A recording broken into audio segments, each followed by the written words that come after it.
Alam mo ba, nainiyakan pala ni Dania Padilla si Catherine Bernardo at pilit pang nakikipag-ayos sa nobya. Ayon ito sa nakuhang source ni Christy Furman na September pa daw nang sinubukan ni DJ na makipagbalikan kay Kat pero nagmatigas na daw ang aktres at talagang ayaw na. Dagdag pa niya na ilang beses daw pabalik-balik si DJ sa bahay nila Kat pero talagang nagmatigas na si Kat dahil sa dami ng chismis na nakakarating sa kanya.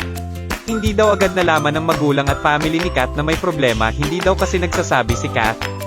Napansin na lang daw nila ito dahil hindi halos makakain si Kat.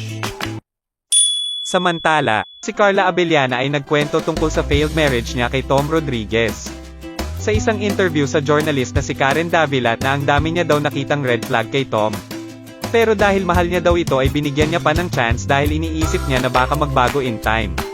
Pero mali pala ang inaakala niya dahil para sa kanya ang pagbalewala sa mga red flags na iyon ay hindi healthy sa isang relasyon.